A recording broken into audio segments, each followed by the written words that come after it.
సూర్యాపేట జిల్లా తుంగతుర్తి మండలంలో ధాన్యం కొనుగోలు కేంద్రాల వద్ద రైతులు తీవ్ర ఇబ్బందులు ఎదుర్కొంటున్నారు.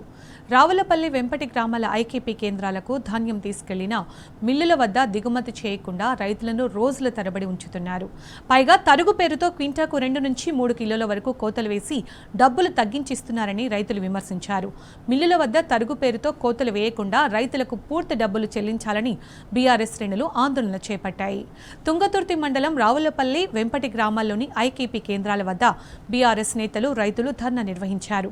ప్రభుత్వం ధాన్యం సేకరణలో జరుగుతున్న అక్రమాలను అరికట్టాలని, మిల్లుల వద్ద దిగుమతి వెంటనే చేసుకుని తరుగు కోతలు లేకుండా డబ్బులు చెల్లించాలని అన్నారు. 40 రోజులుగా రైతులు కొనుగోలు కేంద్రాల్లో పడిగాపులు కాస్తున్నా వేగం పెంచకపోవడంపై బీఆర్ఎస్ నాయకులు మండిపడ్డారు.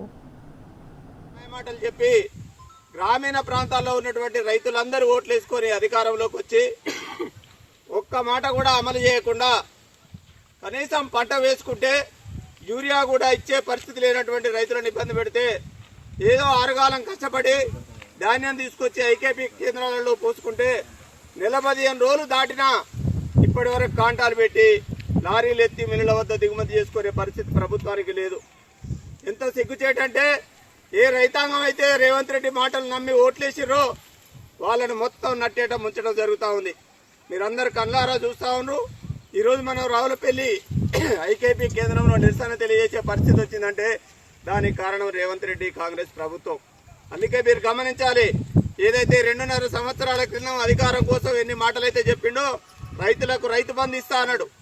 ఇంతవరకు రైతు బంధు ఇచ్చే పరిస్థితి లేదు. 2 పంటలకు పూర్తిగా ఎగ్గొట్టిండు. ఈ యాసంగి పంటకు 3 దఫాలుగా ఇస్తా అన్నాడు. 2 ఎకరాలకే ఇచ్చిండు. ఇంకా మిగతా వాటికి ఇచ్చే పరిస్థితి లేడు. రుణమాఫీ